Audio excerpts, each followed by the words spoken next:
Connection ఇంకా చెప్పి బయట చేస్తాం కదా. ఓకే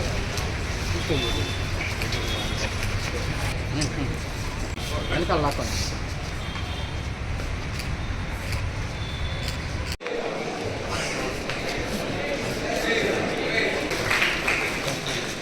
సార్ ఆయన ఎల్లప్పుడూ హ్యాపీగా ఉండి ఎన్నో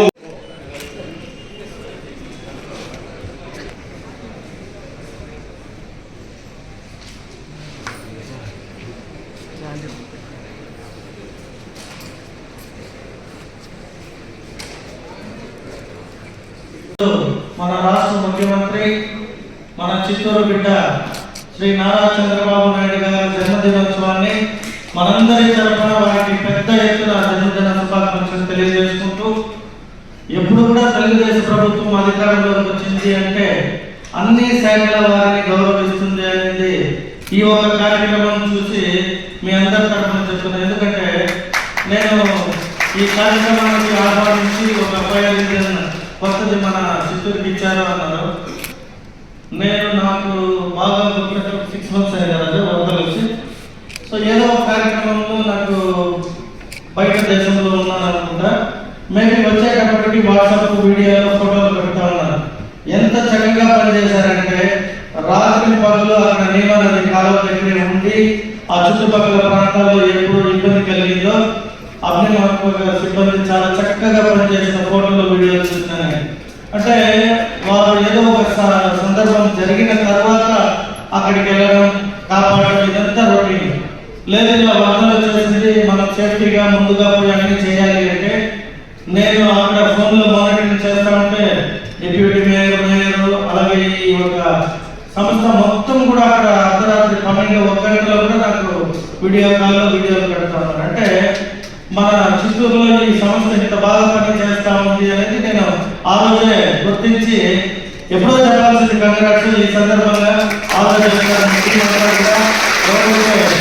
అటువంటి సందర్భంలో స్పందించి పని చేశారు. మీ అందరికీ ఈ సందర్భంగా కృతజ్ఞతలు తెలియజేసుకుంటూ, ఇంకా మంచి పేరు తెచ్చుకొని ఎక్కడ కూడా ఇటువంటి ఫైర్ యాక్సిడెంట్స్ కానీ ఇంకోటి జరగకుండా ఇప్పుడు చెప్పినట్టు 6 రోజులు స్కూల్స్, కళాశాలలో, అలాగే ప్రైవేట్ మాల్స్ కావచ్చు, bus stand, railway station, cinema థియేటర్లలో కూడా అంతా ఒక మాక్ నిర్వహించి వారికి కూడా ఒక అవగాహన కల్పించి వీరందరినీ ఇప్పుడు ఇక్కడున్న యువతకు కూడా ఒక అవగాహన కలగాలని ఈ కార్యక్రమానికి అందరినీ ఆహ్వానించి ఇంత ఘనంగా నిర్వహించినందుకు మీ అందరికీ మరొకసారి నా తరఫున కృతజ్ఞతలు తెలియజేసుకుంటూ, అప్పుడే చెప్పినట్టు జాతీయ అగ్నిమాపక వారోత్సవాలు ఎందుకు జరుగుతున్నాయంటే 1944 ఏప్రిల్ 14న ముంబై ఓడరేవులో జరిగిన అగ్ని ప్రమాదాన్ని గుర్తు తెచ్చుకొని మరెప్పుడు ఇటువంటిది జరగకూడదు, ఆ జరిగిన తప్పిదం జరిగింది, నష్టపోయిన 71 మంది, 800 మంది ప్రజలు కూడా చనిపోయారని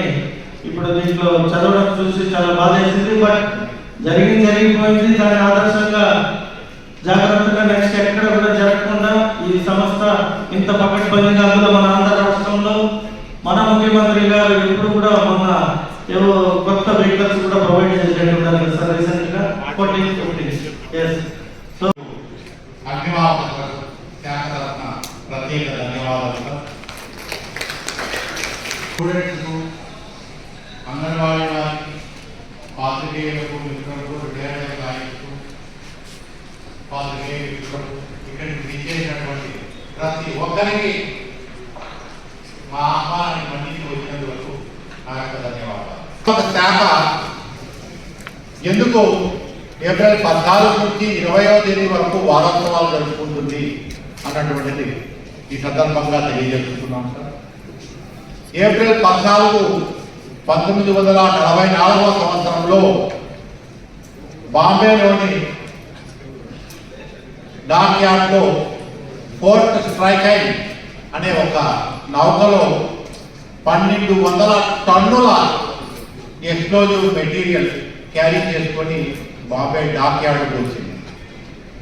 అక్కడ ఒక అగ్ని ప్రమాదం అన్నటువంటిది జరిగింది. ఆ ప్రమాదంలో 1200 టన్స్ ఆఫ్ ఎక్స్ప్లోజివ్స్ బ్లాస్ట్ అయ్యాయి. సుమారుగా 800 మంది ప్రజలు తమ ప్రాణాలను కోల్పోయారు. అగ్నిమాపక సిబ్బంది 66 మంది దాకా తమ ప్రాణాలను కోల్పోయారు. సో ఎంతో మంది ఈ యొక్క ప్రమాదంలో ప్రాణాలు కోల్పోయారు. మరి ఇంతమంది ప్రాణాలు కోల్పోతే ఎట్లా? మరి అవేర్నెస్ లేకపోతే ఎట్లా?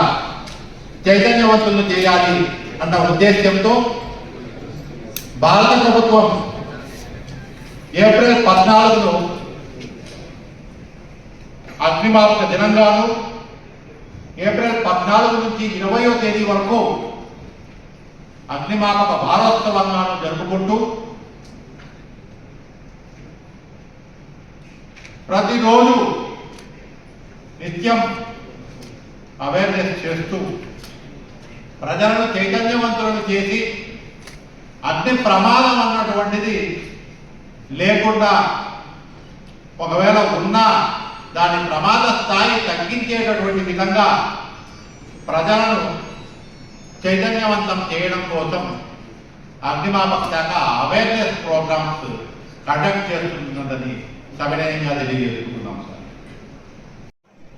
చాలా ఇండస్ట్రీస్లోను రిమైనింగ్ ప్లేసెస్లోను 3 days ట్రైనింగ్ ప్రోగ్రామ్ ఇచ్చి వాళ్ళను కూడా ఇంచుమించుగా ఒక చిన్న ఫైర్ ఫైటర్గా తయారు చేసి చాలా ఇండస్ట్రీస్లో చిన్న చిన్న ఫైర్ ఫైటర్స్ తయారయ్యారు ఇప్పుడు అని సవినయంగా గౌరవంగా చెప్పుకుంటున్నాం సార్.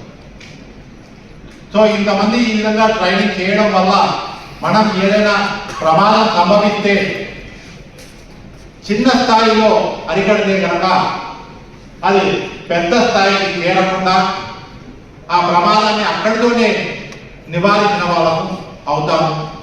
తద్వారా పెద్ద పెద్ద ప్రమాదాలను నివారిస్తే మనకు నేషనల్ లాస్ కానీ, ఫైర్ లాస్ కానీ, హ్యూమన్ లాస్ కానీ తగ్గి మన అభివృద్ధి ఇంకా పెరుగుతుందని మీకు తెలియజేయడం జరుగుతుంది. ఏప్రిల్ 14వ తేదీన ముఖ్యంగా మనం అన్ని అగ్నిమాపక కేంద్రాలలోనూ కవాతు నిర్వహించి ఈ ప్రతి సంవత్సరం ఏ విధంగా అయితే అగ్ని ప్రమాదంలో ఎవరైనా చనిపోతారో భటులు వాళ్ళ పేర్లు చదివి వినిపించి వాళ్ళ స్మారకార్థం బొకే పెట్టి మౌనం పాటించి సభని నిర్వహించడం జరుగుతుందా. అందరినీ అవేర్నెస్ ప్రోగ్రామ్ స్టాల్స్ విజిట్ చేసేటటువంటి విధంగా చేసి నిర్వహించడం జరిగింది సార్. ముందుగా మన మిగతా మన ఆంధ్రప్రదేశ్ ముద్దుబిడ్డ ఆంధ్రప్రదేశ్ సీఎం గారు నారా చంద్రబాబు నాయుడు గారికి జన్మదిన శుభాకాంక్షలు తెలియజేసుకుంటూ ఈ సందర్భంగా అగ్నిమాపక శాఖ వాళ్ళు ఏర్పాటు చేసిన సమావేశంలో నాకు మాట్లాడడానికి అవకాశం చెప్పినందుకు నమస్కారాలు. ఇందాక చెప్పినట్లు 1994 జరిగిన ఇన్సిడెంట్ ఆధారం చేసుకొని అలాంటి ఇన్సిడెంట్ మళ్ళీ జరగకుండా మనము మన సిబ్బంది బాధపడుతున్న ఉద్దేశంతో ప్రతి సంవత్సరం 6 రోజులు అవేర్నెస్ క్యాంపులు నిర్వహిస్తున్నారు. దీన్ని మనం ఏదో చూసి వచ్చి అన్ని వెళ్ళిపోకుండా ప్రమాదం జరిగిన తర్వాత బాధపడిన ప్రమాదం జరగకుండా చేసుకుంటే మనం చాలా ఫైనాన్షియల్ కానీ ఆరోగ్యపరంగా కానీ చాలా సేవ చేసిన వాళ్ళము. కాబట్టి సార్ వచ్చిన ప్రతి సూచన పాటిస్తూ అందరూ ప్రతి ఒక్క ఆరోగ్యాన్ని ఆస్తులు కాపాడాలని మనసులు కోరుకుంటున్నాను. ఈ చిన్న సందర్భంలో మన సీఎం గారి గురించి మాట చెప్పాలనుకున్నాను. సార్ గురించి ఒక చిన్న అభిప్రాయం. ఈ రోజుకైతే ఆయన సీఎం 4 కర్మలు చేశారు కాబట్టి అన్ని సౌకర్యాలు ఉన్నాయి ఎవరికి. సార్ కూడా నా చేస్తే ఏం ఉండకపోవచ్చు. అక్కడి నుంచి కాళ్ళను సైకిల్ పడడం ఎదురు పడడం ఒక టౌన్కి తిరుపతి కావాల్సినంత ఉపయోగం చుట్టి ప్రతి ఒక్క విషయం నేర్చుకొని ఆయన చదువు స్టార్ట్ చేసిన నుంచి ప్రతి ఒక్క విషయం పెద్దలు చెప్పిన విషయం నేర్చుకొని ఈరోజు సీఎం ఎదిగినారు. Thank you sir. Thank you very much. Karnataka sir చాలా కర్ణాటక సార్ కూడా డిస్ట్రిక్ట్ తన గ్రేట్ నువ్వు ఇంకా బాగా చదివి ఎన్నెన్నో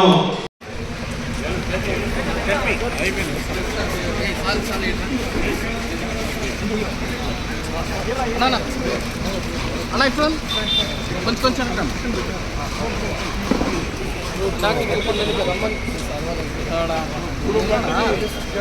కల్తా 50 పైసలు వాడా ఇప్పుడు